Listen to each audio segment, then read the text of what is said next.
Good morning and thank you for joining us for Monday's Daily Market Outlook. Joining me today is Emily from our trading room to tell us more about recent developments. Emily.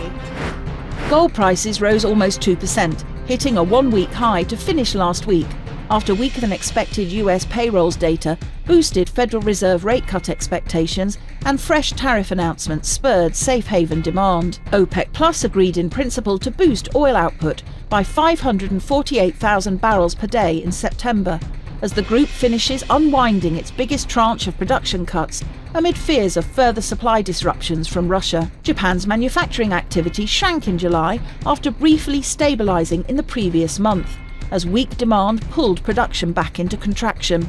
The S&P Global Japan Manufacturing Purchasing Managers Index fell to 48.9 in July from 50.1 in June.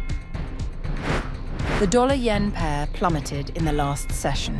The ultimate oscillator is giving a positive signal. The Bitcoin-dollar pair skyrocketed in the last session. The ultimate oscillator is giving a negative signal. The Aussie-dollar pair saw moderate gains in the last session. The Williams indicator is giving a positive signal. Crude oil prices plummeted in the last session. The stochastic indicator is giving a positive signal. The economic calendar for the upcoming days promises to be busy and full of crucial updates. From high to moderate importance, these data points will play a role in influencing trading sentiment and guiding market forecasts. Traders and investors should remain vigilant as these data points approach. Being prepared for possible market reactions will be vital to navigating the financial landscape effectively.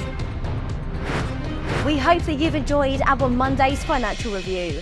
And on behalf of us all here, we wish you a productive trading day. And be sure to log in tomorrow morning for the latest news and events from the financial markets. Your trusted choice in online trading.